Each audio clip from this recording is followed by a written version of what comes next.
stepping down. I always wish and I always pray that they would at least stay here for a while. For 5 minutes, I can do one song, and that's fine, right? But unfortunately, they really are very faithful to their calling, right? They want to lead people to worship, not to run away from worshiping God, right?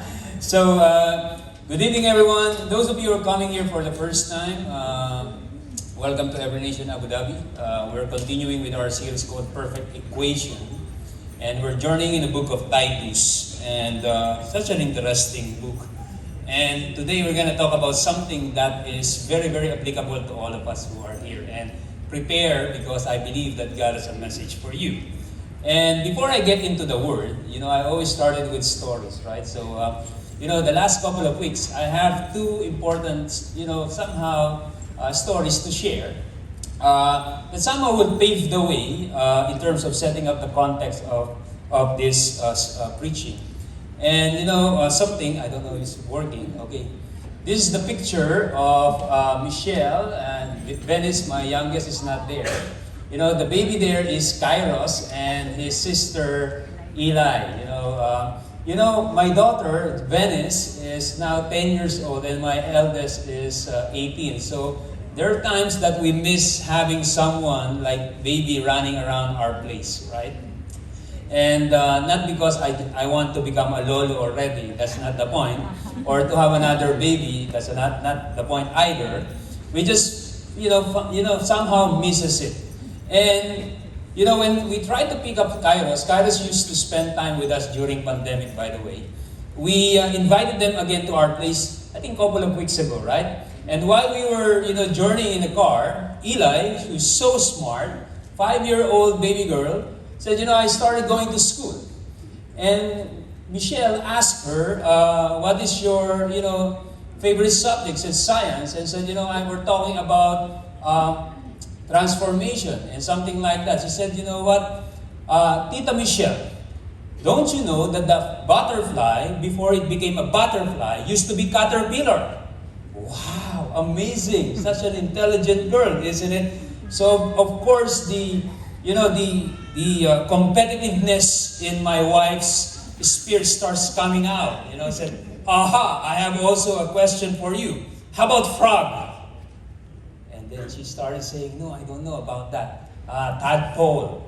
So little that they know that they're talking about transformation. And the scientific term for that is metamorphosis. Metamorphosis is a biological process that brings one object or substance to another substance or the final substance. So in that case, it was like from a caterpillar to a butterfly, from tadpole to a frog. And then I was listening to a message, podcast of Pastor Steve Murrell just last week, wherein he was talking about the book of Galatians where Christ needs to form in us. And interestingly, he speaks about the transformation that a Christian should have. And he also started picking up the same example of metamorphosis. He goes on to say that, a caterpillar can become a butterfly, a tadpole to frog. But at the same time, don't you know that Christians like you and I also undergo metamorphosis? What Paul's saying in Galatians is that, imagine this, when Christ is formed in us, from being a fish, we become fishermen. From being a sheep, you will become a shepherd. From being a field, you will become a farmer that tends the field. From a sinner, you will become a saint. From penitent to priest, and from an enemy of God to a child of God. What an amazing transformation, isn't it? And what's my point? The point I'm trying to say is that the book of Titus is like that.